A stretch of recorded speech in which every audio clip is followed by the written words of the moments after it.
Yes, my dear friend. Welcome back and a very great evening or good night to you wherever you are, or a very good morning to you. Those of us that are in Asia, we are already in the morning. Yeah, Thursday morning. But you in America, you are in your night, in the evening, let me say. In Africa, it's in the night. Well, my greetings to you all, wherever you are. I'm glad to be back and to be at your service again this very hour. You know what? In my next episode, I'll be bringing you the Champions League result. But for now, I'm bringing you exclusives. And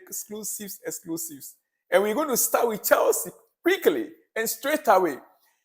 We heard about Nkuku, the return of Nkuku at the end of this month.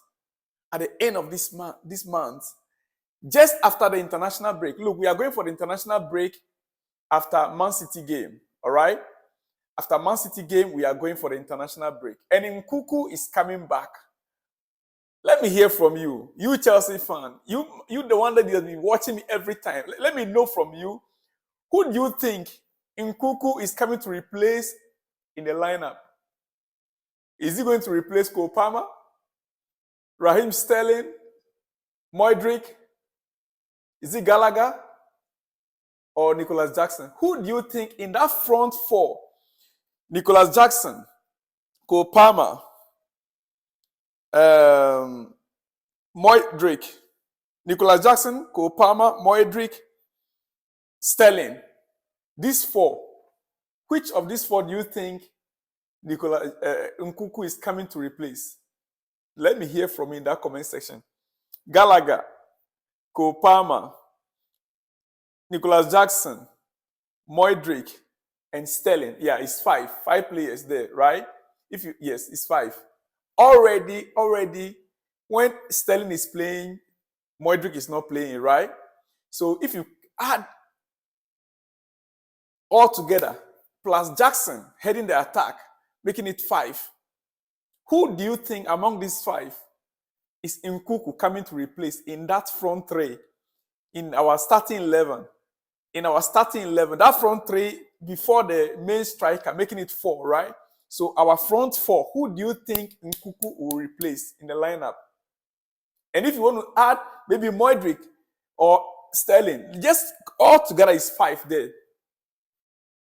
Nicholas Jackson, Cole Palmer, yes, Nicholas Jackson, Cole Palmer, Sterling, Modric, and who else?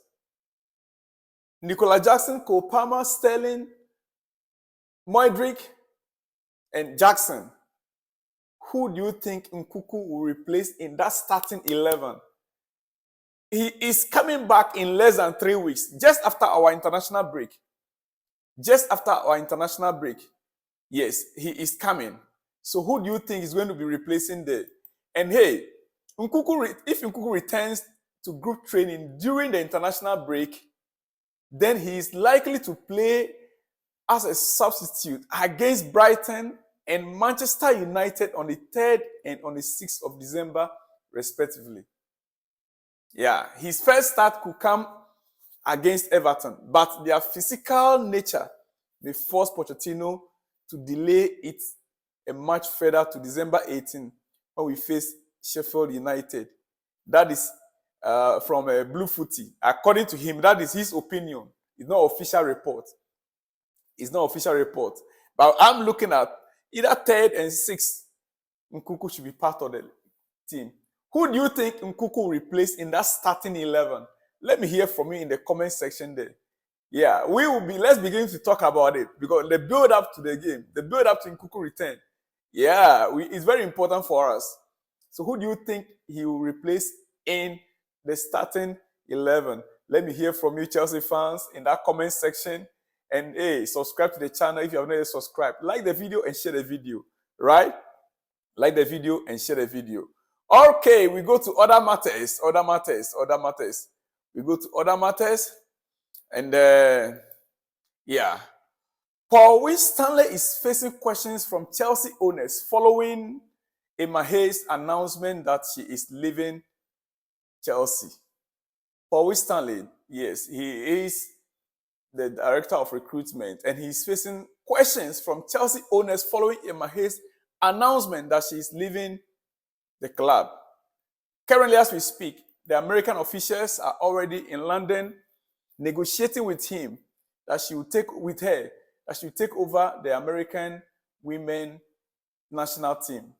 The Americans are in UK right now negotiating with Emma Hayes. Those of you who are not, or who doesn't know Emma Hayes, she is the coach of Chelsea Women League, Chelsea Women Team. Yes, she won a lot of trophies throughout her stay. She's been one of the longest serving coaches in Chelsea.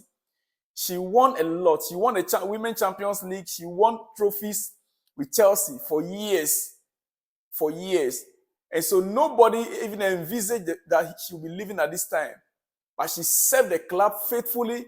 She won a lot of trophies. And the owners are actually surprised when she made the announcement because they've tasked Paul Winstanley to negotiate with her, to continue her services with the club. Paul Winstanley is facing questions from the club owners following Emma Hayes' shock announcement that she's leaving.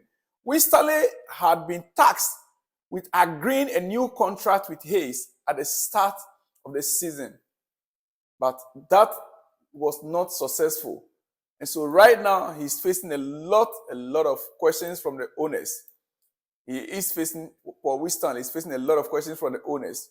Hayes is understood to have indicated a desire to stay at Chelsea for the rest of her career during initial talks with the club. But the negotiations were placed on hold due to Winstanley's focusing on other issues. Those other issues are the issues that Paul Winstanley needs to explain to the owners. Paul Winstanley needs to explain that to the owners why Emma Hayes will be leaving the club at this point. The owners want him to stay. They wanted to place him on a bigger salary, bigger wages. They tasked Paul Winstanley to negotiate. But now that the lady has announced her departure, Paul Winstanley now is to answer questions to that effect. Yeah. Yes. Okay. Thiago Silva is in talks with Fluminense over a return to Brazil after the current season. Fluminense, yeah. Thiago Silva is in talks with Fluminense over a return to Brazil after the current season. Fluminense president Mario Bittencourt also said, "I continue with the desire to bring Thiago Silva back to the club. I'm sure that one day he could play for Fluminense again." He came from Fluminense. That was where he started his career from. And so he wants to end his career back in Fluminense. And this news coming from the Brazil and confirmed by TNT Sports that even the president of Fluminense also made a statement that I continue with the desire to bring Thiago Silva back to the club. I'm sure that one day he could play for Fluminense again. So by the end of this season, hopefully the 40-year-old will be returning back to Brazil to end his career there. Personally, I would have loved Chelsea to give him another 1 year. We need him in our squad. Thiago Silva, he's still strong. I would have wished that Chelsea would still make room for him in the squad. But in any case, last time he was speaking, he said his family is something that he needs to discuss with the family. So if the family has agreed or decided to move back to Brazil, so be it. So be it. All right, Paul Merson has been speaking about Chelsea and the game we play with Manchester City and what to expect from Chelsea over the weekend, next weekend against Man City. What to expect against Man City. And this is what Paul Merson has said. He said, when you play for big football clubs, you are expected to go out and win or give it a go. Chelsea win trophies. Tottenham were going to have a go at Chelsea. And that's why I was bullish about them being able to get something. He was one of the people that predicted Chelsea winning over the weekend against Tottenham, on Monday against Tottenham. So he said he was bullish about Chelsea. He was bullish about them able to get something out of the game with Tottenham. And we did. So he said that plays into Chelsea's hands. Man City will be the same. He's predicting again. He said Man City will be the same to Chelsea. He said Chelsea will cause them problems No doubt about it. But Man City will cause major problems at the same time. It's a game Man City know they have to play well to win. It's a game Man City know they'll have to play well to win. They are not going to have it easy when it comes to Chelsea, according to Paul Merson. According to Paul Merson. All right. One player that I've been speaking from Tottenham side. A player I've been speaking from Tottenham side. And can you guess who? Dejan Kulusevski. Yes, on the game against Chelsea. I like to be taking warm water to soften my throat. Dejan Kulusevski on the game against Chelsea. And this is what he has to say. He said the first 15 minutes were amazing. We played unbelievable football. Some of the best so far in this season. But then we were too hyped up and did some bad tackles.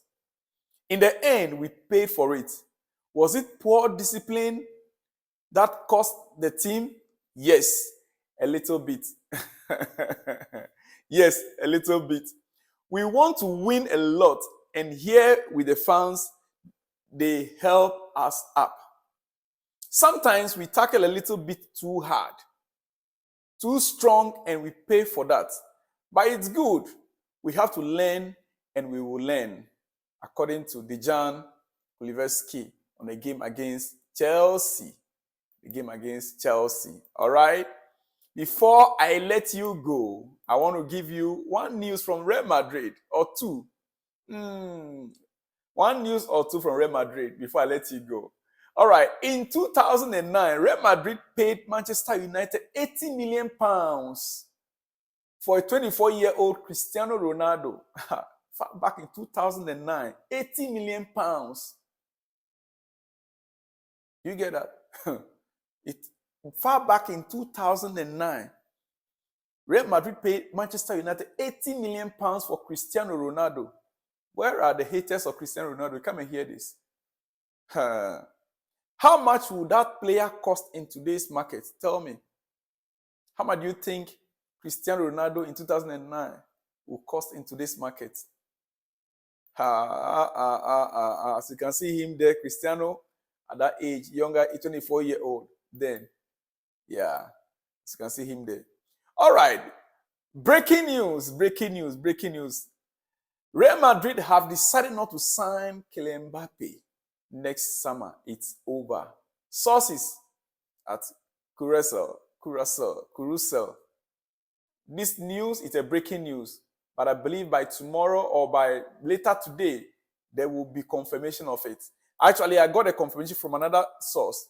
Yeah. From Madrid investor also stated very clearly that Real Madrid have decided never to sign Kylian Mbappe, even if he decides not to renew his contract and leaves PSG for free.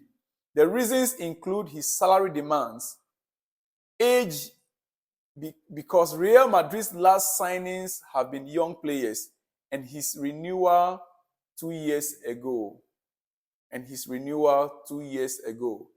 So right now, this is unconfirmed report, but from this source, I believe there is an iota of truth in it. And so, well, can Chelsea, what do you think? Let me hear from you. Do you think Chelsea should make the effort to see if we can get him?